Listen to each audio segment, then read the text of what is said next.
सिन्दूरारुणविग्रहा त्रिनयना माणिक्यमौलिस्फुरत् तारानायकशेखरां स्मितमुखी मापीनवक्षोरुहाम् पाणिभ्यामलिपूर्णरत्नचषकं रक्तोत्पलं बिभ्रति सौम्यां रत्नघटस्थरक्तचरणां ध्यायेत् परामम्बिकाम्। अन्ये मध्यमा स्तनभारदलन्मध्यपट्टबन्धवलित्रया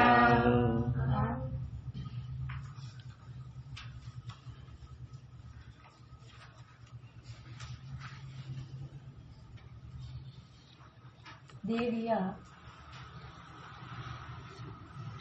ವಾಂಗ್ಮಯ ಶಕ್ತಿ ಎಂತಹುದು.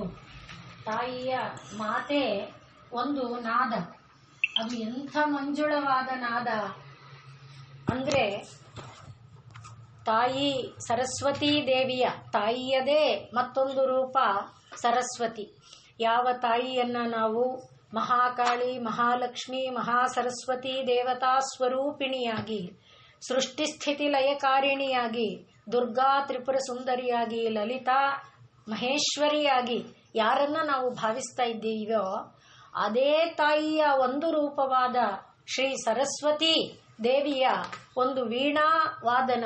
ಆ ವೀಣಾ ನಾದದಲ್ಲಿ ಬರುವಂಥ ಮಂಜುಳ ನಾದವನ್ನೂ ಮೀರಿದ ಒಂದು ತಂಪಾದ ನಾದ, ತಂಪಾದ ಗಾನ ಸ್ವರೂಪ.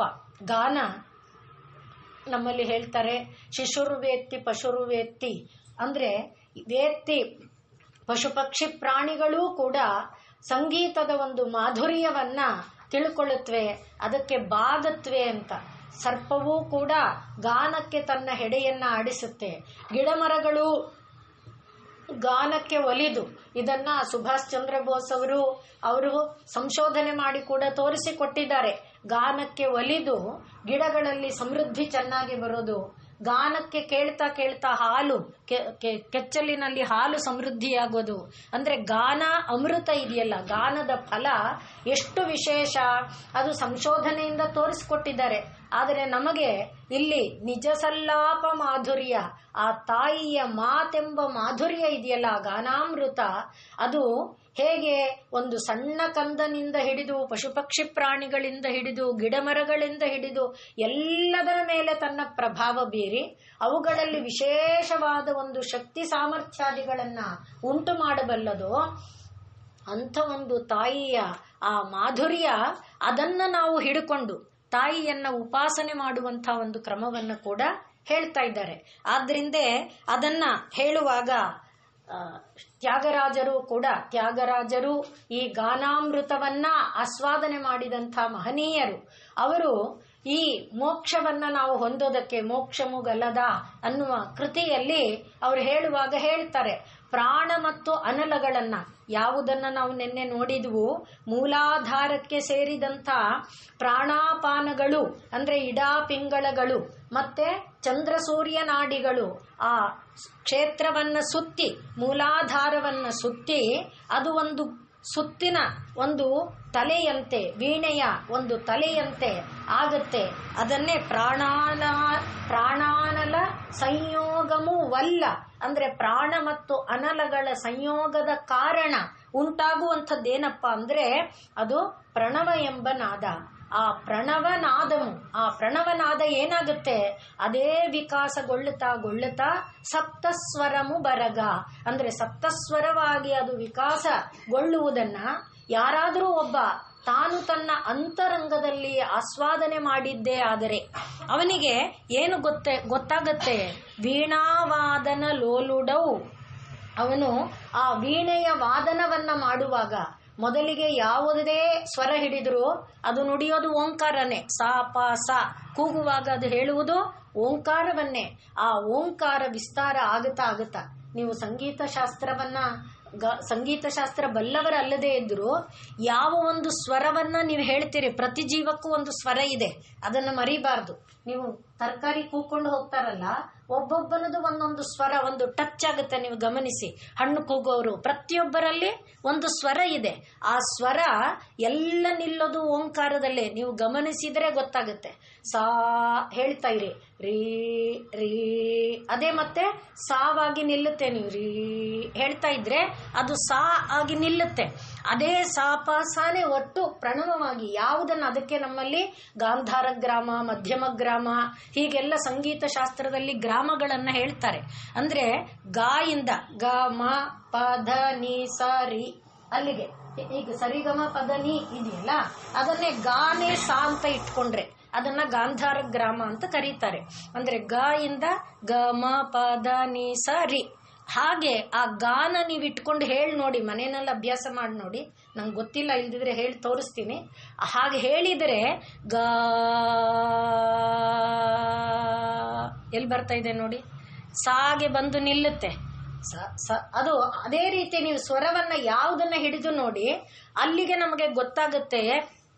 ಪ್ರತಿಯೊಂದು ಈಗ ಹೇಳ್ತಿರೋದು ತ್ಯಾಗರಾಜರ ಕೃತಿಯನ್ನ ತಗೊಂಡ್ರೆ, ಅವರು ಪ್ರಾಣಾನಲ ಸಂಯೋಗಮುವಲ್ಲ ಉಂಟಾಗುವಂಥದ್ದು, ಆ ಸಂಯೋಗದಿಂದ ಉಂಟಾಗುವಂಥದ್ದೇನು, ಆ ಪ್ರಣವನಾದ. ಆ ಪ್ರಣವನಾದ ಏನಾಗುತ್ತೆ, ಪ್ರಣವನಾದಮು ಸಪ್ತಸ್ವರಮು ಬರಗ, ಸಪ್ತಸ್ವರವಾಗಿ ತಾನು ವಿಕಾಸಗೊಳ್ಳುತ್ತೆ. ಹಾಗೆ ತಾಯಿಯ ಈ ಒಂದು ನಾದ ಏನು ಹೊರಬಂತು, ಯಾವ ನಾದ ಎಲ್ಲ ಜೀವಕೋಟಿಗಳನ್ನ ತನ್ನ ಕಡೆಗೆ ಸೆಳೆದುಕೊಳ್ಳಬಲ್ಲಂಥ ಒಂದು ನಾದ ಆಗಿದೆಯೋ, ಎಲ್ಲ ಜೀವಕೋಟಿಗಳಲ್ಲಿ ಸಾಮರ್ಥ್ಯವನ್ನ ಉಂಟು ಮಾಡಬಲ್ಲ ನಾದ ಆಗಿದೆಯೋ, ಯಾವ ನಾದ ಸಕಲ ಜೀವಿಗಳಲ್ಲಿ ಸರ್ವಶಕ್ತಿಯನ್ನ ತುಂಬಬಲ್ಲ ನಾದ ಆಗಿದೆಯೋ, ಅಂಥ ಒಂದು ನಾದ, ಅದನ್ನ ಈ ಒಂದು ಅದಕ್ಕೆ ನಾವು ಶಿಖಿಧ್ವಜ ಮತ್ತು ಚೂಡಾಲನ ಉದಾಹರಣೆಯನ್ನು ತಗೊಂಡಿದ್ದು. ಆ ಚೂಡಾಲ ತಾನು ಈ ಒಂದು ಸಾಧನೆಯನ್ನ ಮಾಡಿ ಆ ಮೂಲಾಧಾರದಲ್ಲಿ ಸುತ್ತಿದ ಆ ಒಂದು ನಾದವನ್ನ ಮೇಲೆತ್ತುತ್ತಾ ಅವಳು ಅನುಭವಿಸಿದ ಒಂದು ಯೌಗಿಕ, ಅದನ್ನೇ ಇಲ್ಲಿ ವೀಣಾವಾದನ ಲೋಲುಡವು. ಅವನು ಯಾರಪ್ಪ ಅಂತ ಕೇಳಿದ್ರೆ ಶಿವ ಮನೋವಿತಂ. ಆ ಶಿವ ತಾನು ಅದನ್ನ ಪಡ್ಕೊಂಡಾಗ ಅದು ತ್ಯಾಗರಾಜ ಸನ್ನುತ ಹೇಳಿ ಮೋಕ್ಷಮುಗಲದ ಭುವಿಲೋ. ಈ ಪ್ರಪಂಚದಲ್ಲಿ ಯಾವುದನ್ನ ನಾವು ಹೊಂದಬೇಕು ಅಂತ ಇಷ್ಟು ಪಾಡು ಪಡ್ತಾ ಇದ್ದೇವೆಯೋ ಅಂಥ ಮೋಕ್ಷವು ಈ ನಾದವನ್ನ ಹಿಡ್ಕೊಂಡ್ರೆ ದೊರಕುತ್ತೆ. ಅದನ್ನ ನಿಜ ಸಲ್ಲಾಪ ಮಾಧುರ್ಯ ವಿನಿರ್ಭರ್ಸಿತ ಕಚ್ಚಪಿ. ಆದ್ರಿಂದ ಈಗ ಇದನ್ನೇ ಹಿಡ್ಕೊಳ್ಬೇಕಂತಿಲ್ಲ, ಅದಕ್ಕೆ ಇಷ್ಟು ವಿಸ್ತಾರವಾದ ವಿಚಾರ ಹೇಳಿದ್ದು.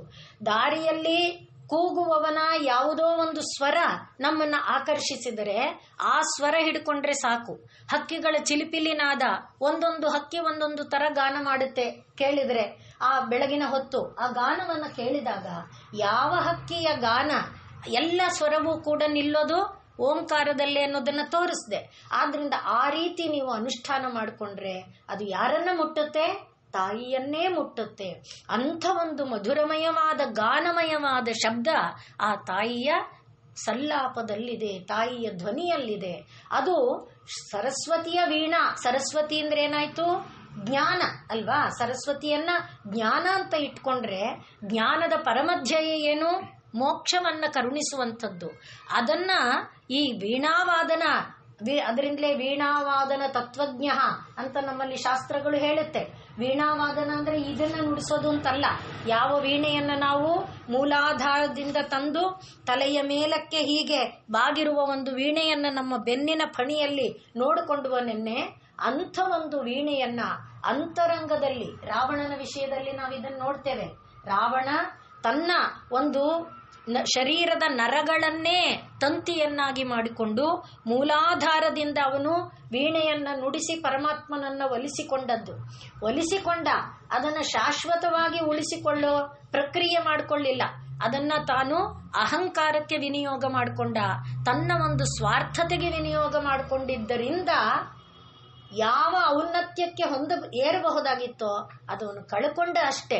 ಆದರೆ ನಾವು ಈಗ ಇಂಥ ಒಂದು ವೀಣೆ ನಮ್ಮ ಶರೀರದ ಒಳಗೆ ಮೂಲಾಧಾರದಿಂದ ಸಾಗಿ ಈ ಸಹಸ್ರಾರದವರೆಗೆ ಬರುವಾಗ ಯಾವುದು ಹೀಗೆ ಫಣಿಯಾಗಿ ನಿಲ್ಲುತ್ತೋ ಅಂಥ ಒಂದು ನಾದ ಗಾನಾಮೃತವನ್ನ ತಾಯಿಯ ಈ ಒಂದು ಮಾಧುರ್ಯದಲ್ಲಿ ನಾವು ಆಸ್ವಾದನೆ ಮಾಡಿದರೆ, ತಾಯಿಯ ನಾದದವರೆಗೆ ಹೋಗಲಾಗದೇ ಇದ್ರೆ ಪ್ರಪಂಚದಲ್ಲಿರುವ ಯಾವ ನಾದವನ್ನ ಹಿಡಿದರೂ ನನ್ನ ಕಂದ ಕೂಗುವ ಯಾವುದೋ ಒಂದು ಅಮ್ಮ ಅನ್ನುವಂಥ ಒಂದು ಧ್ವನಿ, ಯಾವುದೋ ಧ್ವನಿ, ಯಾವ ಧ್ವನಿ ನಿನ್ನನ್ನ ಸೆರೆ ಹಿಡಿಯುತ್ತೆ, ಯಾವ ಧ್ವನಿ ನಿನ್ನನ್ನ ಒಳಕ್ಕೆಳೆಯುತ್ತೆ, ಅದನ್ನೇ ಹಿಡ್ಕೊಂಡು ನೀನು ಸಾಗುತ್ತಾ ಹೋದರೆ ಅದು ಮುಟ್ಟಿಸುವುದು ಆ ದೇವಿಯನ್ನೇ ಅನ್ನುವ ತತ್ವವನ್ನ ತೋರಿಸ್ತಾ ತನ್ಮೂಲಕ ಇದು ಒಂದು ಉಪಾಸನೆ.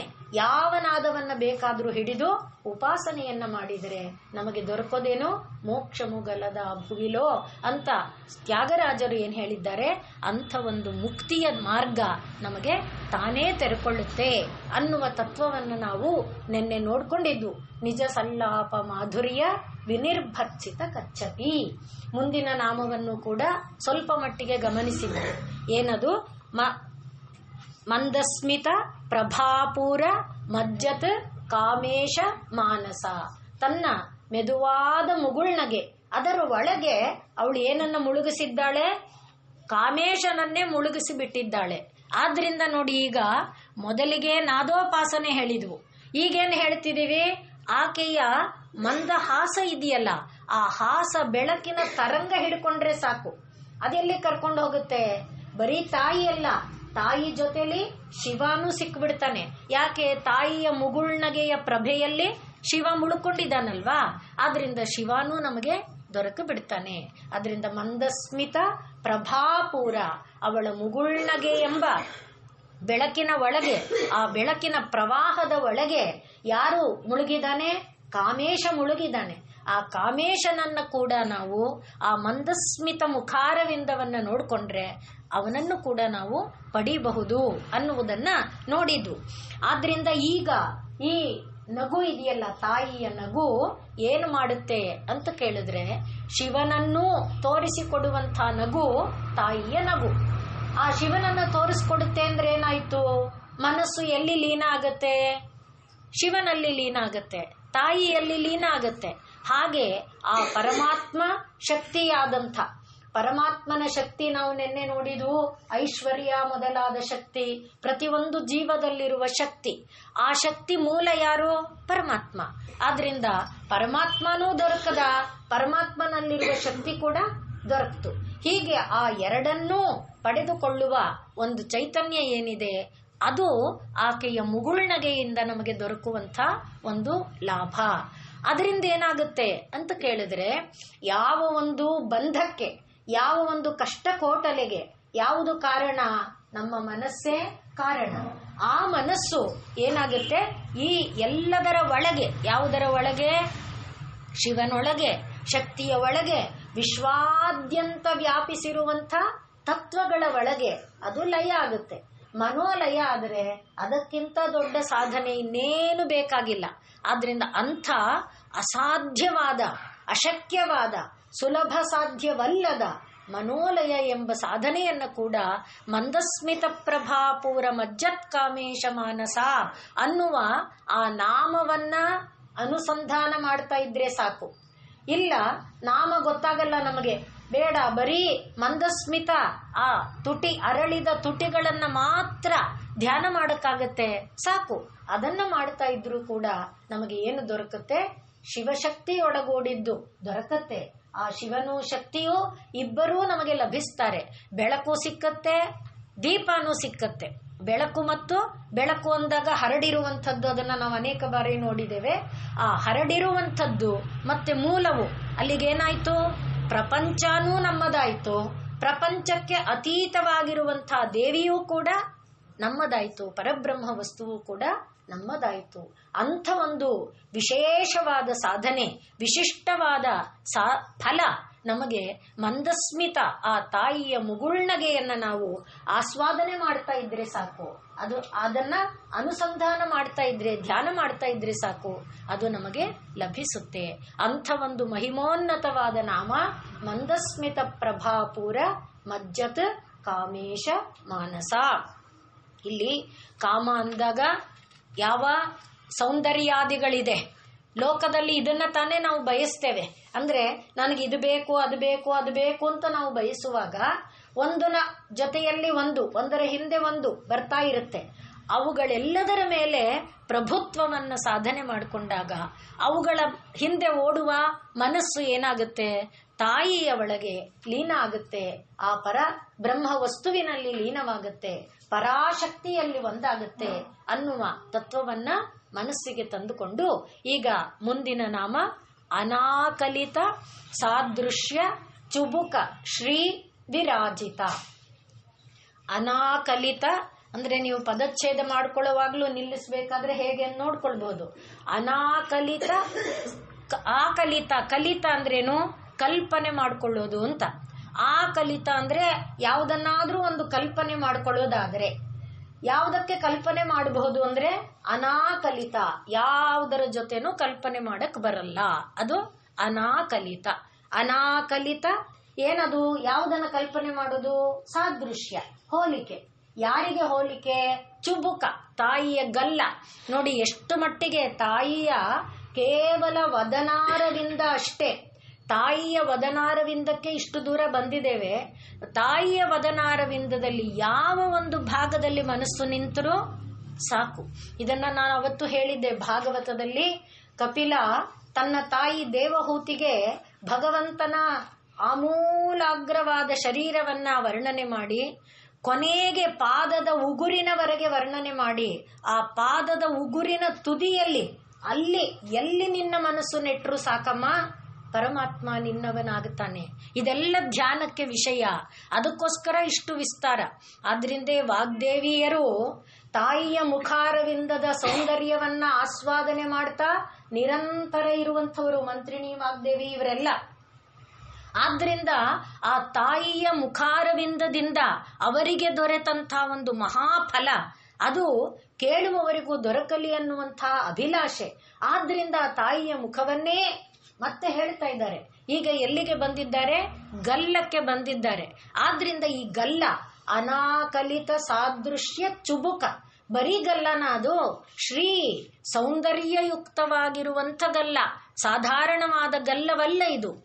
ಶ್ರೀ ಅಂದ್ರೆ ಲೋಕದಲ್ಲಿ ಯಾವುದನ್ನ ನಾವು ಬಯಸ್ತಾ ಇದ್ದೇವೆ ಆ ಎಲ್ಲವನ್ನ ಹೊಂದಿರುವಂಥದ್ದು. ಅದನ್ನ ತಾನೇ ಈಗ ಧನ ಸಂಪತ್ತು, ಧಾನ್ಯ ಸಂಪತ್ತು, ಗೋ ಸಂಪತ್ತು, ಪಶು ಸಂಪತ್ತು, ಹೀಗೆ ಏನೇನು ಹೇಳ್ತೇವೆ ಅದೆಲ್ಲ ಎಲ್ಲಿದೆ, ಈ ಚುಬುಕದೊಳಗೆ. ಆದ್ರಿಂದ ಅದನ್ನು ನಾವು ಹೋಲಿಕೆ ಕೊಡಕ್ಕಾಗುತ್ತಾ ಇಲ್ಲ. ಆದ್ರಿಂದ ಚುಬುಕ ಶ್ರೀ. ಶ್ರೀ ಅಂದ್ರೆ ಮಂಗಳ, ಮಂಗಳಮಯವಾದ್ದು. ಶ್ರೀ ಅಂದ್ರೆ ನಮ್ಮ ಎಲ್ಲ ಕಷ್ಟಕೋಟಲೆಗಳನ್ನ ದೂರ ಮಾಡಿ, ನಮ್ಮ ಎಲ್ಲ ಆಪತ್ತು ವಿಪತ್ತುಗಳನ್ನ, ಅದರಿಂದ ಎಲ್ಲಕ್ಕೆ ನಾವು ಶ್ರೀ ಶ್ರೀ, ಆ ಶ್ರೀ ಅನ್ನುವುದರ ಮಹಿಮೆ ಅಗಾಧವಾಗಿದೆ. ಆದ್ದರಿಂದ ಅಂಥ ಒಂದು ಚುಬುಕ ಶ್ರೀ. ಅದರಿಂದ ಅನಾಕಲಿತ ಸಾದೃಶ್ಯ ಚುಬುಕ ಶ್ರೀ ಏನಾಗಿದ್ದಾಳೆ, ವಿರಾಜಿತ, ಅದರಿಂದ ಬೆಳಗುತ್ತಾ ಇದ್ದಾಳೆ. ಎಲ್ಲೂ ಈ ಬೆಳಕು ದೂರ ಆಗಲಿಲ್ಲ. ಇಷ್ಟು ನಾಮಗಳಲ್ಲೂ ಬೆಳಕು ಬೆಳಕು ಬೆಳಕಿದೆ. ಅಂದ್ರೆ ತಾಯಿಯನ್ನ ನಿತ್ಯವೂ ನಿರಂಜನವೂ, ಅದನ್ನ ನಾವು ಅನಲೈಸ್ ಮಾಡ್ಕೊಂಡಿದೀವಿ ಅವತ್ತು. ನಿತ್ಯವೂ ನಿರಂಜನವೂ ನಿಷ್ಪ್ರಪಂಚವೂ ನಿರವಯವವೂ ಆದಂಥ ಒಂದು ದಿವ್ಯವಾದ ಭವ್ಯವಾದ ಪ್ರಕಾಶದ ಸಾಗರವಾಗಿ ನಾವು ಕಲ್ಪನೆ ಮಾಡಿದ್ರೆ, ಆ ಪ್ರಕಾಶ ಮೂಲ ಅಲ್ಲಿಂದ ಹರಡುತ್ತಾ ಹರಡುತ್ತಾ ಹರಡುತ್ತಾ ಈ ವಿಶ್ವವೆಲ್ಲ ಯಾವ ಒಂದು ಬೆಳಕಿನ ಸಾಗರವಾಗಿದೆಯೋ, ಯಾವ ಒಂದು ಸ್ಥಾವರ ಜಂಗಮಾತ್ಮಕವಾದ ವಸ್ತುವಾಗಿದೆಯೋ, ಯಾವ ಒಂದು ಚರಾಚರವಾಗಿದೆಯೋ, ಜೀವಕೋಟಿಗಳು ಅಜೀವ ಅಂತ ನಾವು ಭಾವಿಸಿರುವಂಥ ಕಲ್ಲು ಮಣ್ಣು ಎಲ್ಲವೂ ಕೂಡ ಆ ತಾಯಿಯ ಬೆಳಕೆ. ಪ್ರತಿಯೊಂದರಲ್ಲೂ ಬೆಳಕಿದೆ. ಆ ತಾಯಿಯ ಬೆಳಕನ್ನ ನಾವು ಗಮನಿಸಬೇಕಾದ್ರೆ ನಮಗೆ ಒಂದು ಯೌಗಿಕ ಶಕ್ತಿ ಬೇಕು. ಅದು ಕೂಡ ನಮಗೆ ಎಲ್ಲಿ ಗೊತ್ತಾಗುತ್ತೆ ಅಂದ್ರೆ, ಹನುಮಂತ ಹಿಮಾಲಯಕ್ಕೆ ಹೋದಾಗ ಅವನ ಅನುಭವಕ್ಕೆ ಬರುತ್ತೆ. ಎಲ್ಲದರಲ್ಲಿ ಬೆಳಕು, ಪ್ರತಿಯೊಂದು ಗಿಡ ಮೂಲಿಕೆ ಹೊಳಿತಾ ಇದೆ. ಯಾವುದು, ಇವನು ಹೋಗಿರೋದು ಸಂಜೀವನಿಗೆ. ಅಂದ್ರೆ ಎಲ್ಲದರಲ್ಲಿ ಆ ಪರತತ್ವ ಹೇಗೆ ಪ್ರತಿಬಿಂಬಿತ ಆಗ್ತಾ ಇದೆ ಅದನ್ನ ನಾವು ಗಮನಿಸಿದರೆ ನಮ್ಮ ಕಣ್ಣಿಗೆ ಕಾಣದೇ ಇರಬಹುದು. ಆದರೆ ಈಗ ಕುರುಡರು ನಾವು, ಆ ಕುರುಡನಿಗೆ ದೀಪ ಹಚ್ಚಿದ್ರು ಒಂದೇ, ಸೂರ್ಯ ಬಂದ್ರು ಒಂದೇ. ಯಾಕೆಂದ್ರೆ ಅವ್ರಿಗೆ ಅದನ್ನು ಗ್ರಹಿಸಕ್ಕಾಗಲ್ಲ. ಅದೇ ರೀತಿ ಕುರುಡ್ರು ಅಂತೀರ, ಕಣ್ಣಿಂಗ್ ತಕ್ಕೊ ನಿಜ, ಆದ್ರೆ ಏನನ್ನ ನೋಡ್ಬೇಕೋ ನೋಡ್ತಾ ಇಲ್ವಲ್ಲ. ಆ ಒಳ ಹೊಕ್ಕು ನೋಡುವ ಇದು ನಮ್ಮಲ್ಲಿಲ್ಲ. ಆದ್ರಿಂದ ನಾವು ಅಂಧ ಅಂತ ಹೇಳಿಕೊಳ್ಳೋದು. ಅದನ್ನ ಮಂದಸ್ಮಿತದಲ್ಲಿ ಅದು ಕೂಡ ಹೇಳ್ತಾರೆ.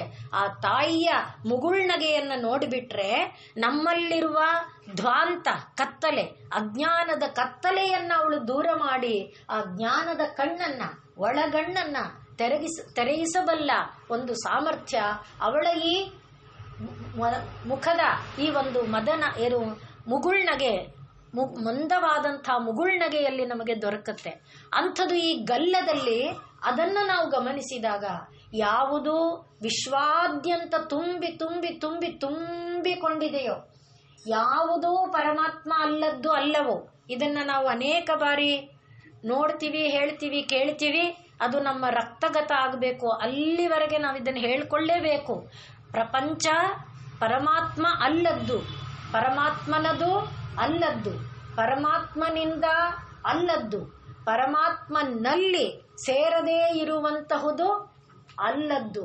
ಯಾವುದೂ ಇಲ್ಲ, ಯಾವುದೂ ಇಲ್ಲ, ಯಾವುದೂ ಇಲ್ಲ. ಇದನ್ನೇ ಎಲ್ಲ ಶಾಸ್ತ್ರಗಳು ತಿಳಿಸಿಕೊಡೋದು. ಇದು ಸಿಂಪಲ್ ಭಾಷೆ. ಆದರೆ ಯಾವ ಶಾಸ್ತ್ರಕ್ಕೆ ಹೋಗಿ, ಯಾವ ಉಪನಿಷತ್ತಿಗೆ ಹೋಗಿ, ಯಾವ ವೇದ ವಾಂಗ್ಮಯಕ್ಕೆ ಹೋಗಿ ಅದು ಹೇಳೋದೇ ಈ ಮಾತನ್ನ. ಅದನ್ನ ತಾಯಿಯ ಈ ಮುಖಾರವಿಂದದ ಒಂದೊಂದು ಅವಯವಗಳನ್ನ ವರ್ಣನೆ ಮಾಡುವಾಗಲೂ ಒತ್ತಿ ಒತ್ತಿ ಹೇಳ್ತಾ ಇದ್ದಾರೆ. ಹಾಗೆ ಈಗ ಚುಬುಕ ಶ್ರೀ ವಿರಾಜಿತ, ಆ ಚುಬುಕದ ಕಾಂತಿಯಿಂದ, ಆ ಚುಬುಕ ನಮಗೆ ಕೊಡುವಂತ ಮಂಗಳ ಭಾವದಿಂದ, ನಮಗೆ ಕೊಡುವಂತ ಆ ತಾಯಿಯ ಎಲ್ಲೆಲ್ಲೂ ವ್ಯಾಪಿಸಿರುವಂಥ ದಿವ್ಯಮಂಗಳ ವಿಗ್ರಹದ ಸೌಮಾಂಗಲ್ಯ ರೂಪದ ಅನುಭವ, ಅದರಿಂದ ವಿರಾಜಿತ ಇದು ಬೆಳಗುತ್ತಾ ಇದೆ. ತಾಯಿಯ ಈ ಗಲ್ಲ ಹೀಗೆ ಬೆಳಗುತ್ತಾ ಇದೆ ಅನ್ನುವುದನ್ನ ಈಗ ಗಲ್ಲದಲ್ಲಿ ಬೇಕಾದರೆ ನಾವು ಧ್ಯಾನ ಮಾಡಬಹುದು. ಧ್ಯಾನಕ್ಕೆ ಏನಾದರೂ ಒಂದು ಊರುಗೋಲು ಬೇಕು. ನಿಜವಾಗಿ ಪರತತ್ವ ಎಂಬುದು ನಿರಾಕಾರ, ನಿರ್ಗುಣ, ನಿರ್ವಿಕಲ್ಪ ಎಲ್ಲ ಹೇಳ್ಕೊಂಡಿದ್ದೇವೆ. ಅದಕ್ಕೆ ಆಕಾರ ಇಲ್ಲ. ಆದರೆ ನಿರಾಕಾರ ಅಂದ್ರೆ ಏನ್ ಧ್ಯಾನ ಮಾಡ್ತೀರಿ?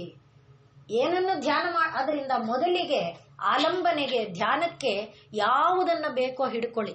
ಈಗ ನಾವು ಯಾವುದನ್ನು ಬೇಕೋ ಹಿಡ್ಕೊಳ್ಳಿ ಅಂದ್ರೆ ತಿರ್ಗಾ ಗೊಂದಲ.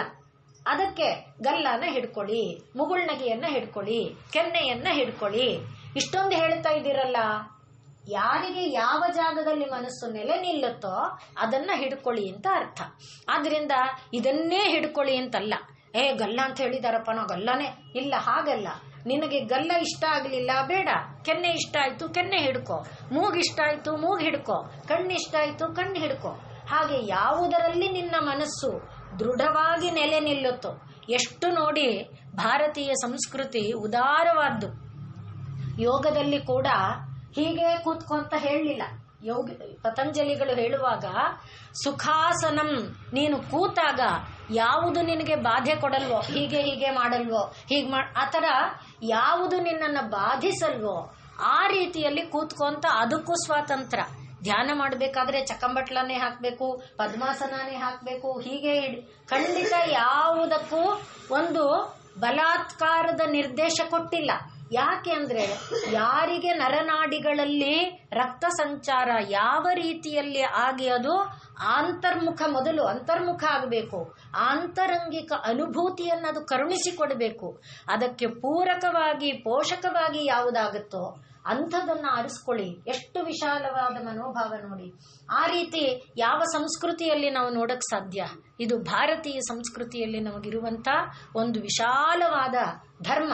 ಆದ್ರಿಂದ ಈಗ ಆ ಯಾವುದನ್ನ ಹೇಳಿದ್ರು ಈಗ ಗಲ್ಲಕ್ಕೆ ಕುರಿತು ಹೇಳ್ತಾ ಇದ್ದಾರೆ. ಚುಬುಕ ಶ್ರೀ ವಿರಾಜಿತ. ಆ ಗಲ್ಲವನ್ನ ನಾವು ಭಾವಿಸಿಕೊಂಡಾಗ ನಮಗೆ ಏನು ದೊರಕತ್ತೆ ಅಂತ ಕೇಳಿದ್ರೆ, ಆ ತಾಯಿಯ ಗಲ್ಲವನ್ನ ಆಶ್ರಯಿಸಿಕೊಂಡಾಗಲೂ ಕೂಡ ತಾಯಿಯೇ ನಮಗೆ ದೊರಕ್ತಾಳೆ. ಮತ್ತೆ ಭೌತಿಕವಾಗಿ ಪ್ರಪಂಚದಲ್ಲಿರುವಂಥ ಎಲ್ಲ ವಿಧವಾದ ಶ್ರೀ ನಮ್ಮ ವಶವಾಗುತ್ತೆ. ಯಾವುದಕ್ಕಾಗಿ ನಾವು ಹಂಬಲಿಸ್ತೇವೋ ಅದೂ ಕೂಡ ನಮಗೆ ದೊರಕುತ್ತೆ.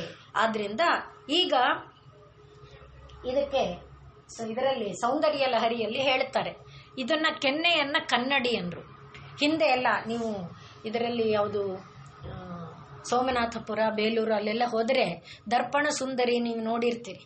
ದರ್ಪಣ ಸುಂದರಿ ಕನ್ನಡಿಯನ್ನ ಹೀಗೆ ಹಿಡಿದಿರ್ತಾಳೆ, ಹೌದಾ? ಅಂದ್ರೆ ಆ ಹಿಡಿ ಇದೆಯಲ್ಲ, ಇದು ಕೆನ್ನೆ ಕನ್ನಡಿ ಆದ್ರೆ ಇದು ಹಿಡಿಯಂತೆ.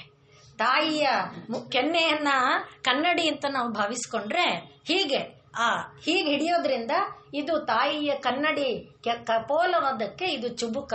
ಸೌಂದರ್ಯ ಲಹರಿಯಲ್ಲಿ ಹಾಗೆ ವರ್ಣನೆ ಮಾಡ್ತಾ ಇದ್ದಾರೆ. ಅಂದ್ರೆ ಈಗ ನೋಡಿ, ನಮ್ಗೆ ಕನ್ನಡಿ ನೋಡಿದಾಗ ಕನ್ನಡಿ ನೆನಪಾಗಬಾರ್ದು, ಏನ್ ನೆನಪಾಗಬೇಕು? ಆ ಭಾವ ನಮ್ಮೊಳಗೆ ಬರಬೇಕು. ನೋಡಿ, ಲೌಕಿಕವಾದ ವಸ್ತುಗಳೇ ಹೇಗೆ ಪಾರತತ್ವದ ಕಡೆಗೆ ಒಯ್ಯುವಂಥದ್ದು, ಅದು ಸೌಂದರ್ಯ ಲಹರಿಯಲ್ಲಿ ಅವರು ಹೇಳಿರುವಂಥದ್ದು.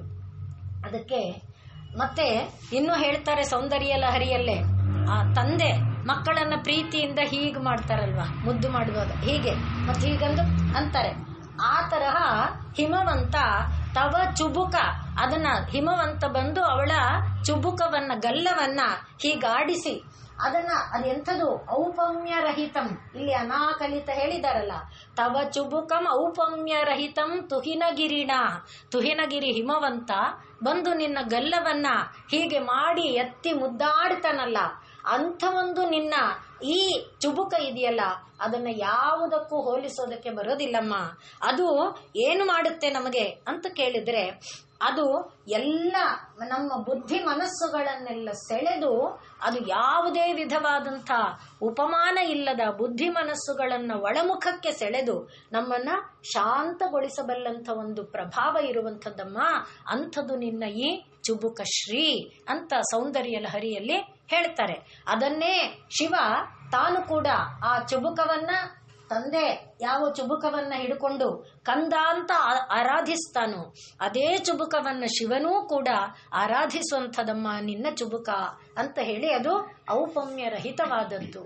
ಆದ್ರಿಂದ ಅನಾಕಲಿತ ಸಾದೃಶ್ಯ ಚುಬುಕ ಶ್ರೀ ವಿರಾಜಿತ, ಅಂಥ ಒಂದು ಚುಬುಕ ಗಲ್ಲ ನಿನ್ನದು ಅನ್ನುವುದಾಗಿ ಹೇಳ್ತಾ ಇದ್ದಾರೆ. ಈಗ ಮುಂದಿನ ನಾಮ ಕಾಮೇಶ ಬದ್ಧ ಮಾಂಗಲ್ಯ ಸೂತ್ರ ಶೋಭಿತ ಕಂಧರ. ಈಗ ಗಲ್ಲದಿಂದ ಕೆಳಗೆ ಬಂದಿರೋದು ಕಂಠ, ಆ ಕಂಧರ ಅಂದ್ರೆ ಕಂಠ. ಇಲ್ಲಿ ಏನಿದೆ ಕಂಠದಲ್ಲಿ, ತಾಯಿಯ ಕಂಠದಲ್ಲಿ ಏನಿದೆ? ಕಂಧರ. ಕಂಧರ ಅಂದ್ರೆ ಆಕ್ಚುಲಿ ಇಲ್ಲೊಂದು ಹಳ್ಳ ಇದೆಯಲ್ಲ, ಇದನ್ನ ಕಂಧರ ಅಂತ ಕರೀತಾರೆ, ಈ ಕಂಠ ಭಾಗ. ಆದ್ರಿಂದ ಇಲ್ಲಿ ಕಾಮೇಶ ಬದ್ಧ ಮಾಂಗಲ್ಯ, ಕಾಮೇಶನು ಬದ್ಧ ಕಟ್ಟಿರುವ, ಕಾಮೇಶನು ಕಟ್ಟಿರುವ ಮಾಂಗಲ್ಯ, ಕಾಮೇಶ ಬದ್ಧ ಮಾಂಗಲ್ಯ. ಅದು ಅಲ್ಲಿ ಯಾವುದರಿಂದ ಇದೆ? ಚಿನ್ನದಿಂದಿಲ್ಲ, ಸೂತ್ರ ದಾರ, ಅದರಿಂದ ಚಿನ್ನ ಅಲ್ಲ. ಕಾಮೇಶ ಬದ್ಧ ಮಾಂಗಲ್ಯ ಸೂತ್ರ, ಆ ದಾರ ಅದರಿಂದ ಶೋಭಿತ ಸುಂದರವಾಗಿ ಕಾಣ್ತಾ ಇರುವ ಕಂಧರ, ಕುತ್ತಿಗೆಯ ಭಾಗ ಉಳ್ಳವಳು. ಅಂದ್ರೆ ಏನಾಯ್ತೀಗ, ತಾಯಿಯ ಕುತ್ತಿಗೆಯಲ್ಲಿ ಮಾಂಗಲ್ಯ ಇದೆ, ಆ ಮಾಂಗಲ್ಯವು ಶಿವನು ಕಟ್ಟಿದ್ದಾಗಿದೆ, ಸುಂದರೇಶ್ವರ ಅಂತ ಕರೀತಾರೆ. ಆ ಸುಂದರೇಶ್ವರನು ಆ ಶಿವನು ಕಟ್ಟಿರುವಂಥ ಮಾಂಗಲ್ಯ ಅದಾಗಿದೆ. ಅದು ಯಾವುದರಿಂದ ಕಟ್ಟಿದ್ದಾನೆ? ದಾರದಿಂದ ಕಟ್ಟಿದ್ದಾನೆ. ದಾರ, ಆ ದಾರಕ್ಕೆ ಅನೇಕ ಅರ್ಥವನ್ನೆಲ್ಲ ಹೇಳ್ತಾರೆ. ಮತ್ತೆ ಇವತ್ತು ನಾವು ಮಾಂಗಲ್ಯವನ್ನ ಪೋಣಿಸುವಾಗ ಮೊದಲು, ಇವತ್ತು ಯಾವ ರೀತಿ ಪೋಣಿಸ್ತಾರೆ ನನಗೆ ಗೊತ್ತಿಲ್ಲ, 3 ಎಳೆಯ ದಾರವನ್ನ ತಗೊಂಡು ಅದನ್ನ ಹೊಸೆದು ಅದಕ್ಕೆ ಕರಿಮಣಿಯನ್ನ ಪೋಣಿಸಿ ಕಟ್ತಾ ಇದ್ದಿದ್ದು, ಮಾಂಗಲ್ಯ ಕರಿಮಣಿಯನ್ನ ಸೇರಿಸ್ತಾ ಇದ್ದು. ಆ 3 ಎಳೆಯಲ್ಲಿ ಜನಿವಾರದಲ್ಲಿ 3 ಎಳೆ ಹೇಗೋ ಹಾಗೆ ಒಂದೊಂದು ಎಳೆಯಲ್ಲಿ ಮತ್ತೆ 9 ಎಳೆ ಇರಬೇಕು ಅಂತ ಹೇಳ್ತಾರೆ. ಜನಿವಾರದಲ್ಲಿ 9 ಎಳೆ ಇಲ್ಲ, ಅಲ್ಲಿ ಬೇರೆ ಸಂಖ್ಯೆ ಇದೆ. ಇಲ್ಲಿ ಈ ಮಾಂಗಲ್ಯವನ್ನ ಪೋಣಿಸುವುದಕ್ಕೆ 3 ಎಳೆ ತಗೊಳ್ಳೋದ್ರಲ್ಲಿ ಒಂದೊಂದು ಎಳೆಯಲ್ಲಿ 9 ತೆಳುವು ಯಾವುದು, ಅದರಲ್ಲೂ ನೀವು ಕೇಳಿದ್ರೆ ನಿಮಗೆ ಗೊತ್ತು, ರೇಷ್ಮೆ ದಾರ. ರೇಷ್ಮೆ ದಾರವನ್ನೇ ತರಬೇಕಿತ್ತು, ಇವತ್ತದೆಲ್ಲ ಪದ್ಧತಿ ಹೋಗಿದೆ. ರೇಷ್ಮೆ ದಾರವನ್ನ ತಂದು, ರೇಷ್ಮೆ ದಾರ ಅಂದ್ರೆ ತುಂಬಾ ಕೂದಲಿಗಿಂತ ಸಣ್ಣ ಇರುತ್ತೆ, ಆ 9 ಇದನ್ನ ಸೇರಿಸಿ ಒಂದು ದಾರ ಮಾಡಿ, ಅಂಥದ್ದು 3 ದಾರವನ್ನ ಹೊಸೆದು ಒಂದಾಗಿ ಮಾಡಿ ಅದರ ಒಳಗೆ ಈ ಮಣಿಯನ್ನ ಪೋಣಿಸಬೇಕು. ಆ 9 × 3 ಅಂದ್ರೆ ಎಷ್ಟಾಯ್ತು? 27 ಆಯ್ತು. 27 ಅಂದ್ರೆ ಯಾವುದು? ನಕ್ಷತ್ರಗಳು. ಅದಕ್ಕೆ ನಕ್ಷತ್ರಮಾಲಾ ಸ್ತೋತ್ರಗಳಿದೆ, ದೇವರ ನಕ್ಷತ್ರಮಾಲಾ ಸ್ತೋತ್ರಗಳಿದೆ. ಆ 27 ಏನನ್ನು ತೋರಿಸುತ್ತೆ? ಯಾವ ಜೀವ ಆದರೂ ಯಾವುದೋ ಈ 27 ನಕ್ಷತ್ರದಲ್ಲಿ ಒಂದು ನಕ್ಷತ್ರದಲ್ಲಿ ಹುಟ್ಟುತ್ತೆ ತಾನೆ, ಮತ್ತೆ ಹೋಗೋದಾದ್ರೂ 27 ನಕ್ಷತ್ರದಲ್ಲಿ ಒಂದು ನಕ್ಷತ್ರದಲ್ಲೇ ಹೋಗೋದು. ಅಂದ್ರೆ ಜನನ ಮರಣಗಳ ನಿಯಂತ್ರಣ, ಜನನ ಮರಣಗಳ ಬರುವಿಕೆ ಹೋಗುವಿಕೆ ಇರೋದು ಎಲ್ಲಿ? ನಕ್ಷತ್ರಗಳಲ್ಲಿ. ಅದೆಷ್ಟು ಸಂಖ್ಯೆಯಲ್ಲಿದೆ? 27 ಸಂಖ್ಯೆಯಲ್ಲಿದೆ. ಅದನ್ನ ಪ್ರತಿನಿಧಿಸ್ತಾ ಇರೋದು ಯಾರು? ನಕ್ಷತ್ರಾದಿಗಳ ನಿರ್ಮಾಣಕ್ಕೆ ಕಾರಣಳಾಗಿ, ನಕ್ಷತ್ರಗಳಲ್ಲಿ ಜೀವಿಗಳ ನಿರ್ಮಾಣಕ್ಕೆ ಕಾರಣಳಾಗಿ ಇರುವವಳು ಯಾರು? ಮಾಯಾದೇವಿ. ಆ ಮಾಯಾದೇವಿ ಯಾರು? ಈ ತಾಯಿ. ಅವಳನ್ನ ಇದು ತಂತು ಅನ್ನುವಾಗ ಇನ್ನೊಂದೇನಿದೆ? ವಿಸ್ತಾರ. ತಂತು ಅಂದ್ರೆ ವಿಸ್ತಾರಗೊಳ್ಳುವುದು, ತನು ವಿಸ್ತಾರೆ ಅಂತ ಧಾತು. ಆ ಧಾತುವಿನಿಂದ ಇದು ವಿಸ್ತಾರಗೊಳ್ತಾ ಹೋಗುತ್ತೆ, ಸಾಗುತ್ತಾ ಹೋಗುತ್ತೆ. ನನ್ನ ಕುಟುಂಬ ನನಗೆ ನಿಂತು ಹೋಗಲ್ಲ. ನನ್ನ ಕುಟುಂಬ ನನ್ನ ಹಿಂದೆ ಎಷ್ಟೋ ಇದೆ ಅಲ್ವಾ? ನನ್ನಜ್ಜ, ನನ್ನ ಅಜ್ಜನಜ್ಜ, ಹೀಗೆ ಎಷ್ಟೋ ಇದೆ. ನನ್ನ ನಂತರವೂ ಎಷ್ಟೋ ಬೆಳೀತಾ ಹೋಗುತ್ತೆ. ನಿರಂತರವಾಗಿ ತಾಯಿ ಇದು ಸಾಕು ಅಂತ ಸಂಕಲ್ಪ ಮಾಡಿ ಒಳಗೆ ಸೆಳೆದುಕೊಳ್ಳುವಲ್ಲಿಯವರೆಗೆ ನಿರಂತರ ಇದು ಸಾಗುತ್ತಾ ಹೋಗುತ್ತೆ. ಅದನ್ನ ನಿರ್ಮಾಣ ಮಾಡಿದವನು ಯಾರು ಅಂದ್ರೆ ಈ ತಂತುವನ್ನ ನಿರ್ಮಾಣ ಮಾಡಿ, ಆ ತಂತುವನ್ನ ಅಂದ್ರೆ ಇದನ್ನ ನಾವು ಹಿರಣ್ಯ ಗರ್ಭಾಂಡ ಅಂತ ಭಾವಿಸ್ಕೊಂಡ್ರೆ ಅದೇ ಮಾಯಾ ತತ್ವ. ಅದನ್ನ ನಿರ್ಮಾಣ ಮಾಡಿದವನು ಯಾರು? ಪರಮಾತ್ಮ. ಆದ್ರಿಂದ ಈಗ ಎಲ್ಲಿಂದನೂ ನೋಡ್ತಾ ಇದ್ದೀವಿ ನೋಡಿ, ಇಬ್ಬರೂ ಜೊತೆಯಲ್ಲೇ ಇದ್ದಾರೆ. ಆದ್ರಿಂದ ಶಿವತತ್ವವನ್ನ ಹೇಳುವಾಗ ಶಿವ ಒಳಗಡೆನೆ ಇಬ್ಬರೂ ಇದ್ದಾರೆ. ಬ್ರಹ್ಮನಲ್ಲಿ ನಾವು ನೋಡಿದ್ವು, ಸೃಷ್ಟಿ ಮಾಡಬೇಕಾದ್ರೆ ಬಂದವನು ಯಾರು? ಸ್ವಯಂಭುವ ಶತರೂಪೆ. ಆದ್ರಿಂದ ಎಲ್ಲ ಕಡೆಯಲ್ಲಿ ಜೊತೆಯಲ್ಲೇ ಇಬ್ಬಿಬ್ರು ಇದ್ದಾರೆ. ಆ ಒಬ್ಬರನ್ನ ಹೊರತುಪಡಿಸಿ ಒಂದಿಲ್ಲ. ಪ್ರತಿ ಶರೀರದಲ್ಲೂ ಕೂಡ ಪುಂತತ್ವ ಬೇರೆ, ಸ್ತ್ರೀ ತತ್ವ ಬೇರೆ ಅಂತ ಇಲ್ಲ. ಇದೆಲ್ಲ ಶ್ವೇತಾಶ್ವತರ ಉಪನಿಷತ್ತಿನ ಮಂತ್ರದಲ್ಲಿದೆ. ಅಲ್ಲಿ ಆ ಸ್ತೋತ್ರವನ್ನ ಹೇಳುವಾಗ ತ್ವಂ ಸ್ತ್ರೀ ತ್ವಂ ಪುಮಾನ್, ನೀನೇ ಸ್ತ್ರೀ ನೀನೇ ಪುರುಷ ಅಂತ ಹೇಳುವಾಗ ಪ್ರತಿಯೊಬ್ಬ ಜೀವಿಯಲ್ಲಿ ಈ ಎರಡೂ ಧರ್ಮ ಇದೆ. ಯಾವ ಎರಡೂ ಧರ್ಮ? ಪುಮಾನ್ ಅನ್ನುವ ಧರ್ಮ, ಸ್ತ್ರೀ ಅನ್ನುವ ಧರ್ಮ. ಇದನ್ನ ಈ ಸಭೆಯಲ್ಲಿ ನಾವು ವಿಶ್ಲೇಷಣೆ ಮಾಡಿದ್ದೇವೆ, ಕೆಲವು ಬಾರಿ, ಹೆಚ್ಚು ಬಾರಿ ಇಲ್ಲ, ಅದನ್ನ ಮಾಡಿಕೊಂಡಿದ್ದೇವೆ. ಎಲ್ಲ ಶರೀರ ಅದು ಯಾವುದೇ ಆಗಿದ್ರೂ ಅದನ್ನ ನಾವು ಸ್ತ್ರೀ ಅಂತ ಕರೀತೇವೆ. ಇದನ್ನ ಅನೇಕ ಸಲ ಹೇಳ್ಕೊಂಡಿದ್ದೇವೆ. ಯಾವುದೇ ಶರೀರ ಇರಬಹುದು, ಎಮ್ಮೆ ಶರೀರ, ಹಸುವಿನ ಶರೀರ, ನಾಯಿ ಶರೀರ, ಹಂದಿ ಶರೀರ, ಹಲ್ಲಿ ಶರೀರ, ಯಾವುದೇ ಶರೀರ. ಹಾಗೆ ಈ ಶರೀರ, ಹಾಗೆ ಪುರುಷರಿಗೂ ಒಂದು ಶರೀರ ಇದೆಯಲ್ಲ, ಮರಕ್ಕೆ ಒಂದು ಶರೀರ. ಯಾವುದು ಹೊರಮುಖದಲ್ಲಿದೆ, ಆ ಹೊರ ಕಾಣ್ತಾ ಇರುವ ಶರೀರ ಏನಿದೆ ಅದು ಸ್ತ್ರೀ. ಸ್ತ್ರೀ ಅನ್ನುವ ತತ್ವಕ್ಕೆ ಅರ್ಥನೇ ಆವರಿಸು, ಕವರ್ ಮಾಡು ಅಂತ.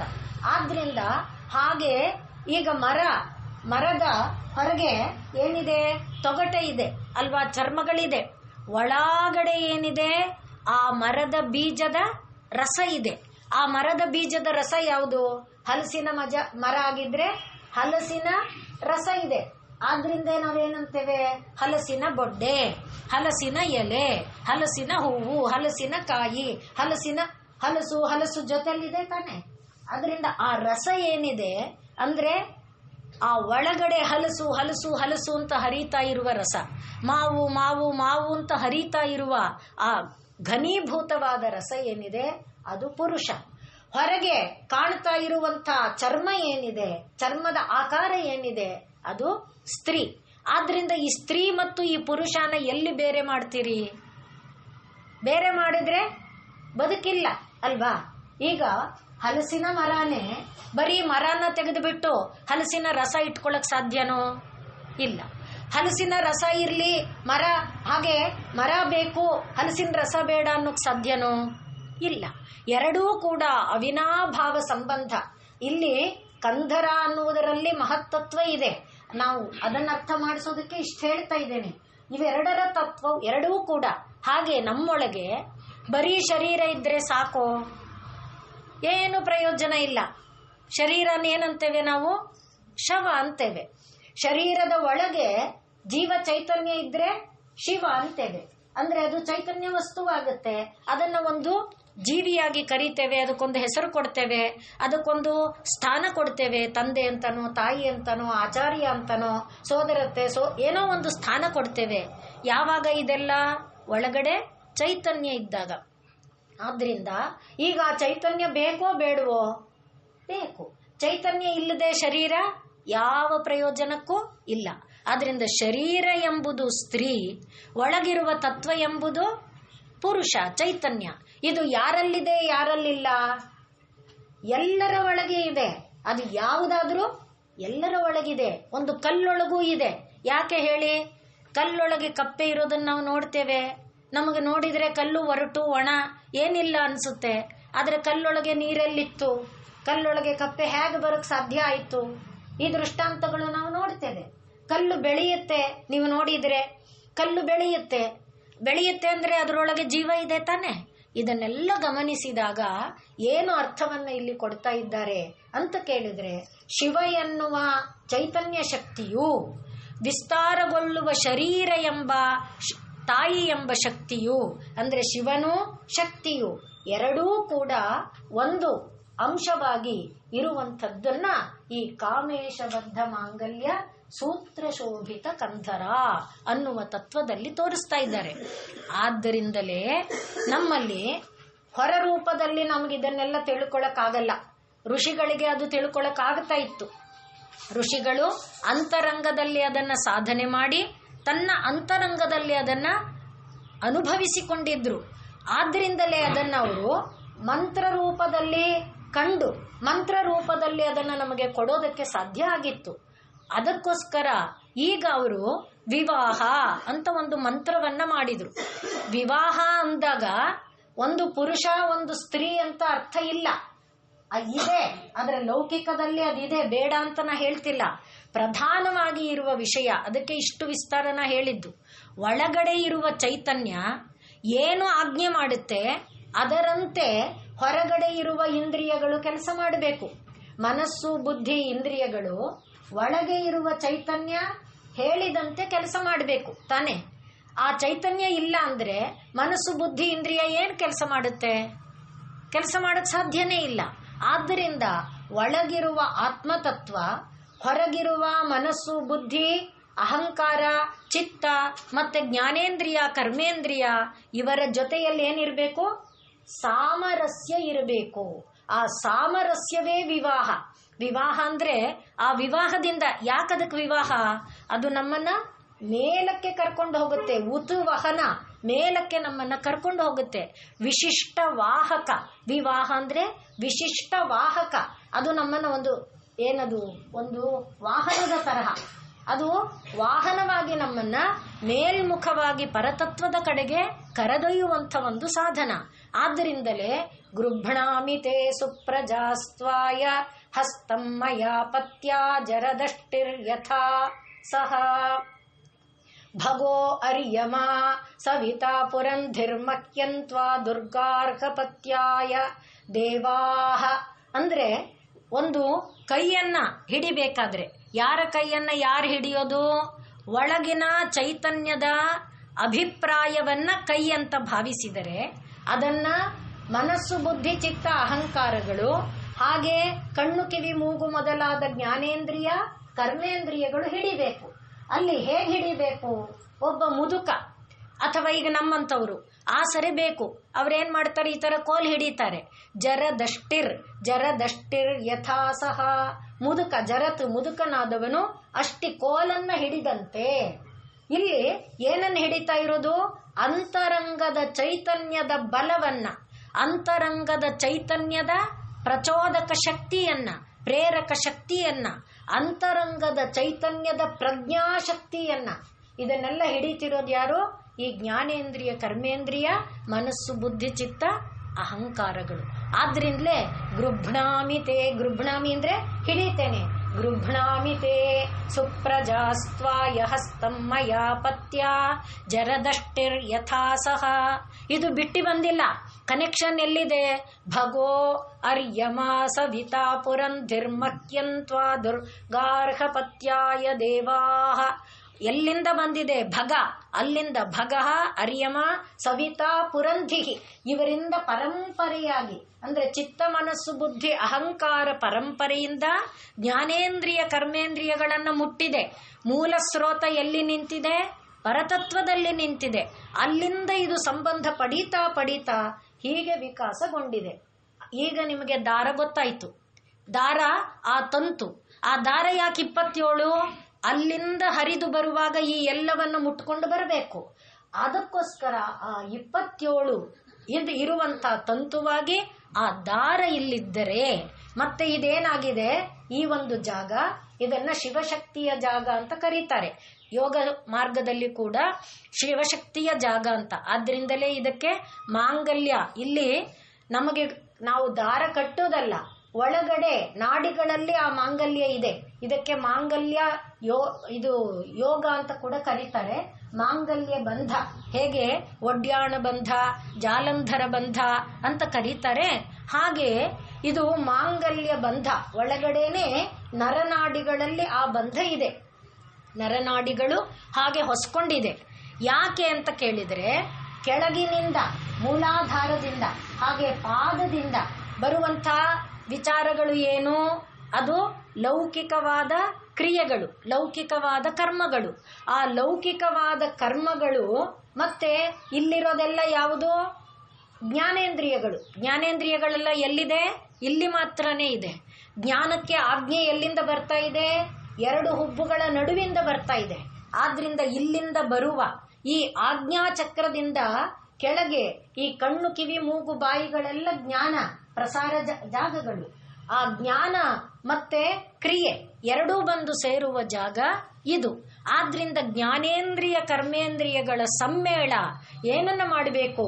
ಇಲ್ಲಿಯವರೆಗೆ ನಾವು ನೋಡಿಕೊಂಡು ಬಂದ್ವಲ್ಲ ಈ ಕ್ರಿಯೆಗಳು. ಯಾವ ಕ್ರಿಯೆಗಳು? ತಾಯಿಯನ್ನ ಧ್ಯಾನ ಮಾಡುವಂಥ ಕ್ರಿಯೆ, ತಾಯಿಯ ಚತುರ್ಬಾಹುಗಳು, ತಾಯಿಯ ಆಯುಧಗಳು, ಇವುಗಳನ್ನೆಲ್ಲ ನೋಡಿಕೊಂಡು ಬಂದ್ವಲ್ಲ. ಈ ಕ್ರಿಯೆಗಳೆಲ್ಲ ಎಲ್ಲಿ ಹೋಗಿ ಫಲಿಸಬೇಕು? ಜ್ಞಾನದಲ್ಲಿ ಪರಿಸಮಾಪ್ತವಾಗಬೇಕು.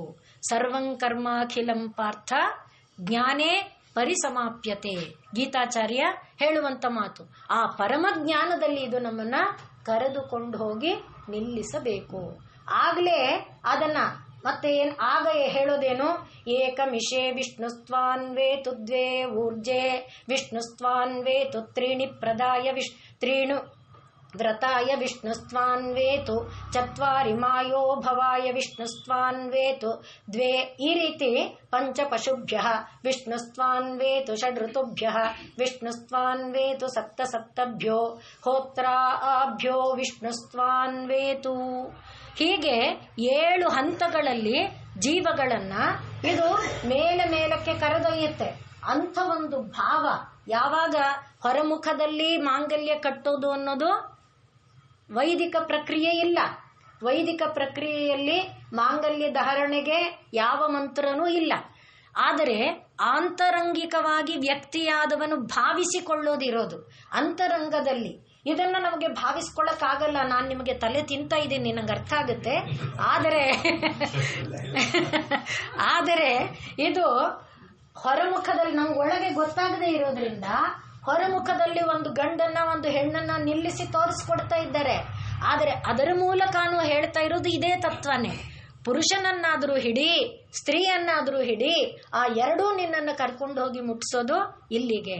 ಆದ್ರಿಂದ ನಾವಿಬ್ಬರು ಸಖಾ. ಆದ್ರಿಂದ ಅವರನ್ನ ಗಂಡ ಹೆಂಡತಿ ಅನ್ಲಿಲ್ಲ, ಸಖಾ ಅಂದ್ರು.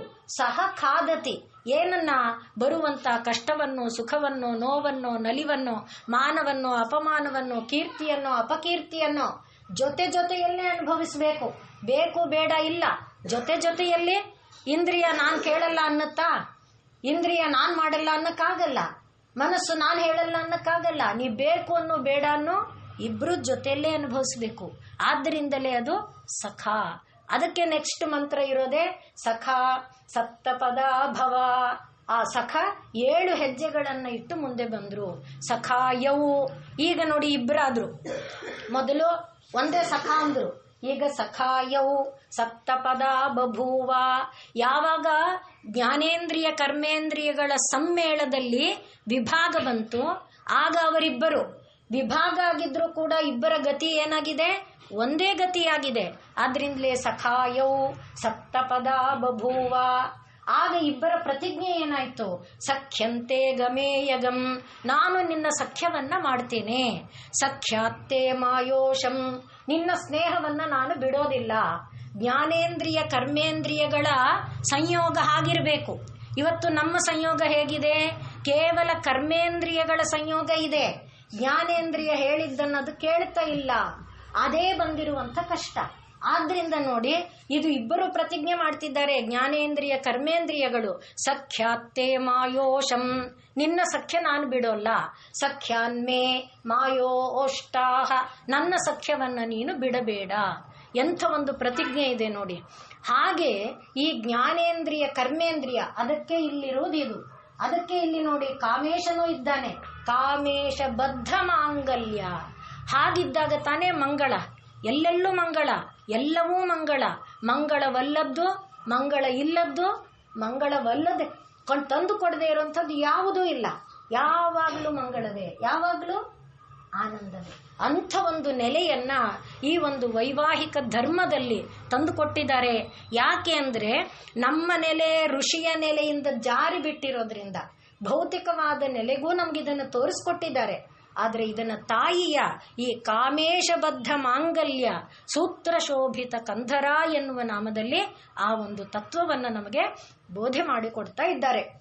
ಆದ್ರಿಂದ ಈ ಒಂದು ಜ್ಞಾನಶಕ್ತಿ ಕ್ರಿಯಾಶಕ್ತಿಗಳ ಒಂದು ಸಮಾವೇಶ, ಹಾಗೆ ಒಳಗೆ ಇರುವ ಚೈತನ್ಯ ಶಕ್ತಿ ಮತ್ತು ಆ ಚೈತನ್ಯ ಶಕ್ತಿಯ ಪ್ರಭೆ, ಚೈತನ್ಯ ಶಕ್ತಿಯ ಆಜ್ಞೆ, ಚೈತನ್ಯ ಶಕ್ತಿಯ ಸಂಕಲ್ಪ, ಚೈತನ್ಯ ಶಕ್ತಿಯ ಇಚ್ಛೆ, ಅವುಗಳನ್ನು ಅನುಸರಿಸಿ ಚಟುವಟಿಕೆಯಲ್ಲಿ ತೊಡಗುವ ಈ ಜ್ಞಾನೇಂದ್ರಿಯ ಕರ್ಮೇಂದ್ರಿಯ ಇವುಗಳ ಒಂದು ಸಹಯೋಗ, ಸಹಕಾರ, ಸಹ ಸಮಾವೇಶ, ಅವುಗಳನ್ನ ತಿಳಿದುಕೊಳ್ಳುವುದು ಯಾವಾಗ ಅಂದ್ರೆ ಈ ಒಂದು ಭಾವವನ್ನು ನಾವು ಈ ಕಂಧರದ ಭಾಗದಲ್ಲಿ ಕಂಡಾಗ. ಇನ್ನು ಗಮನಿಸಿ ನೋಡಿ, ಒಬ್ಬ ಯೋಗಿಯಾದವನ, ಯಾರಾದರೂ ಯೋಗಿಗಳ ಶರೀರದಲ್ಲಿ ನಾವು ಈ ಜಾಗ ನೋಡಿದರೆ ಅಲ್ಲಿ ಒಂದು ದೀಪ ಬೆಳಗುವಂತೆ ಕಾಣುತ್ತೆ. ಈ ಹಳ್ಳದಲ್ಲಿ ಒಂದು ದೀಪ ಬೆಳಗುವಂತೆ ಯೋಗಿಗಳ ಚರಿತ್ರೆಯನ್ನ ನೀವು ನೋಡಿದ್ರೆ ಗೊತ್ತಾಗುತ್ತೆ. ಯೋಗಿಗಳ ಶರೀರವನ್ನ ಗಮನಿಸಿದಾಗ ಯೋಗಿಗಳ ಫೋಟೋಗಳಿದ್ರೆ, ರಮಣ ಮಹರ್ಷಿಗಳು ಹಾಗೆ ಯಾರ್ಯಾರು ಯೋಗಿಗಳಿರ್ತಾರಲ್ಲ ಅವರ ಒಂದು ಶರೀರದಲ್ಲಿ ಈ ಕಂಧರದ ಭಾಗ ಅಂದ್ರೆ ಇದು ಆ ರೀತಿಯ ದಿವ್ಯ ಪ್ರಭೆ, ಆ ದಿವ್ಯ ಜ್ಯೋತಿಯ ಬೆಳಕಿನ ಒಂದು ಗೂಡು ಇದು. ಆದ್ರಿಂದ ಕಾಮೇಶ ಬದ್ಧ ಮಾಂಗಲ್ಯ ಸೂತ್ರ ಶೋಭಿತ ಕಂಧರ, ಇಷ್ಟು ಆಂತರಂಗಿಕವಾದ ಅಗಾಧ ತತ್ವವುಳ್ಳಂಥ ನಾಮ ಇದು. ಇದನ್ನ ಭೌತಿಕವಾಗಿಯೂ ಕೂಡ ಹೇಳ್ತಾ ಇದೆ. ಇದರಲ್ಲೇ ಹೇಳ್ತಾರೆ, ಯಾರ ಮನೆಯಲ್ಲಿ ಮಕ್ಕಳಿಗೆ ವಿವಾಹ ಆಗಿಲ್ವೋ ಅವರು ಈ ನಾಮವನ್ನ ಒಂದು ಸಂಪುಟೀಕರಣ ಮಾಡಿಕೊಂಡು ಈ ಒಂದು ಲಲಿತಾ ಸಹಸ್ರನಾಮ ಪಾರಾಯಣ ಮಾಡಿದ್ರೆ, ಸಂಪುಟೀಕರಣ ಅಂದ್ರೆ ಈಗ ಶ್ರೀಮಾತಾ, ಶ್ರೀ ಮಹಾರಾಜ್ಞಿ, ಶ್ರೀಮತ್ ಸಿಂಹಾಸನೇಶ್ವರಿ, ಅದಕ್ಕೆ ಆರಂಭದಲ್ಲಿ ಏನ್ ಮಾಡ್ಬೇಕು? ಕಾಮೇಶ ಬದ್ಧ ಮಾಂಗಲ್ಯ ಸೂತ್ರ ಶೋಭಿತ ಕಂಧರ ಶ್ರೀಮಾತಾ ಶ್ರೀ ಮಹಾರಾಜ್ಞಿ ಶ್ರೀಮತ್ ಸಿಂಹಾಸನೇಶ್ವರಿ ಚಿದಗ್ನಿಕುಂಡ ಸಂಭೂತ ದೇವ ಕಾರ್ಯ ಸಮುದ್ಯತ ಕಾಮೇಶ ಬದ್ಧ ಮಾಂಗಲ್ಯ ಸೂತ್ರ ಶೋಭಿತ ಕಂಧರ, ಮತ್ತೆ ಕಾಮೇಶ ಬದ್ಧ ಮಾಂಗಲ್ಯ ಸೂತ್ರ ಶೋಭಿತ ಕಂಧರ ಹೇಳಿ ಮುಂದಿನ ಶ್ಲೋಕ. ಹಾಗೆ ಇದನ್ನ ಪಾರಾಯಣ ಮಾಡಿದ್ರೆ ಮನೆಯಲ್ಲಿ ವಿವಾಹ ಕಾರ್ಯ ಸುಲಭವಾಗಿ ನೆರವೇರುತ್ತೆ, ಯೋಗ್ಯವಾದ ಕನ್ನಿಕೆ ಬರುತ್ತೆ. ಈ ತರ ಫಲಗಳು ಇದೆ. ಆದರೆ ಭೌತಿಕವಾದ ಫಲಗಳು ಅಪೇಕ್ಷಿಸದೇ ಇದ್ರು ಯಾವುದನ್ನ ಹಿಡ್ಕೊಂಡ್ರೆ ಎಲ್ಲ ಸಿಕ್ಕೋಗುತ್ತೋ ಅದನ್ನ ಹಿಡ್ಕೊಳ್ಳೋದೇ ಶ್ರೇಷ್ಠವಾದ್ದು ಅಂತ ಅನ್ಸುತ್ತೆ. ಯಾವ್ಯಾವುದನ್ನೋ ಲೌಕಿಕವಾದದ್ದನ್ನ ಬಯಸಿ ಅದರಿಂದ ನಾವು ದುಃಖನ ಎಳೆದು ಹಾಕೊಳ್ಳೋ ಬದಲು ಪರಮಾತ್ಮನ ಹಿಡ್ಕೊಂಡ್ಬಿಟ್ರೆ ಪರಮಾತ್ಮ ಯಾವತ್ತೂ ನಮಗೆ ಕೇಡು ಮಾಡಲ್ಲ. ಕೇಡು ಮಾಡೋ ನನ್ನ ಪರಮಾತ್ಮ ಅಂತ ಯಾರೂ ಹೇಳಲ್ಲ. ಆದ್ರಿಂದ ಪರಮಾತ್ಮನಿಂದ ನಮಗೆ ದೊರಕೋದು ಮಂಗಳನೇ, ಸುಖಾನೇ. ಆದ್ರಿಂದ ಅದನ್ನ ನಾವು ಪರಿಭಾವಿಸ್ಕೊಳ್ಬಹುದು. ಆದರೆ ಈ ನಾಮದಲ್ಲಿ ಆಸಕ್ತಿನೂ ಇದೆ ಅಂತ ಹೇಳ್ತಾರೆ. ಮತ್ತೆ ಈ ಬರೀ ತಾಯಿಯ ಈ ಕಂಧರವನ್ನ ಧ್ಯಾನ ಮಾಡೋದ್ರಿಂದ ನಮಗೆ ಏನು ಸಿಕ್ಕತ್ತಪ್ಪ? ಲೌಕಿಕವಾದ ಸಕಲ ಸೌಭಾಗ್ಯಗಳು ಲೌಕಿಕವಾದ ಸಕಲ ಸನ್ಮಂಗಳಗಳು ಸೌಭಾಗ್ಯಗಳು ದೊರೆತು ಪಾರಲೌಕಿಕವಾದಂಥ ಪರಶಕ್ತಿ ಪರಶಿವ ಇವರುಗಳ ಒಂದು ಸಂಯೋಗವೂ ಕೂಡ ನಮಗೆ ದೊರಕುತ್ತೆ. ಅಂಥ ಮಹಿಮಾನ್ವಿತವಾದ ನಾಮ ಈ ಕಾಮೇಶಬದ್ಧ ಮಾಂಗಲ್ಯ ಸೂತ್ರ ಶೋಭಿತ ಕಂಧರ ಅನ್ನುವ ನಾಮ ಅಂತ ಹೇಳ್ತಾರೆ. ಮುಂದಿನ ನಾಮ ಕನಕಾಂಗದ ಕೇಯೂರ ಕಮನೀಯ ಭುಜಾನ್ವಿತ. ಅಂಗದ ಅಂದ್ರೆ ತೋಳು, ಆ ತೋಳು ಬಂದಿ ಅಂದ್ರೆ ತೋಳಿಗೆ ಹಾಕುವ ಒಂದು ಆಭರಣ. ಅದು ಯಾವ ಆಭರಣ? ಕನಕ, ಚಿನ್ನ. ಕನಕ ಅಂಗದ, ಚಿನ್ನದ ಒಂದು ಆಭರಣ. ಕನಕಾಂಗದ ಕೇಯೂರ. ಕೇಯೂರ ಅಂತ ಹೇಳಿದ್ರೆ ಅದರ ಒಳಗಡೆ ಇರುವಂಥ ಮತ್ತೊಂದು ಆಭರಣ. ಆ ಕನಕಾಂಗದ ಕೇಯೂರ ಕಮನೀಯ ಸುಂದರ, ಕಮನೀಯ ಸುಂದರವಾದ ಭುಜ, ಭುಜ ಉಳ್ಳವಳು. ಈ ಭುಜಕೀರ್ತಿ ಅಂತ ಇರುತ್ತೆ ನೋಡಿ, ಆ ಭುಜಕೀರ್ತಿ ಮತ್ತೆ ಇದು ಅಂಗದ, ಇವುಗಳಿಂದ ಈಗ ನಾವು ಕಂಠದಿಂದ ಕೆಳಗೆ ಬಂದ್ವಲ್ಲ, ತೋಳನ್ನು ಮೊದಲು ಹೇಳಿಕೊಂಡಿರೋ ವಿಷಯ ನೋಡ್ಕೊಂಡಿದ್ದೇವೆ. ಈಗ ಇಲ್ಲಿ ತಾಯಿಗೆ ಇಲ್ಲೇನಿದೆ? ಅಂಗದ ಇದೆ, ಇಲ್ಲಿ ಭುಜಕೀರ್ತಿ ಇದೆ. ಆ ಭುಜಕೀರ್ತಿ ಮತ್ತು ಅಂಗದಗಳಿಂದ ಅದು ಚಿನ್ನದ ಆಭರಣವಾಗಿದೆ. ಅವುಗಳಿಂದ ಕೂಡಿ ರಮಣೀಯಳಾಗಿದ್ದಾಳೆ, ಅಂಥ ಭುಜಗಳಿಂದ ಕೂಡಿದ್ದಾಳೆ. ಇದನ್ನು ನಾವು ನಾಳೆ ನೋಡೋಣ.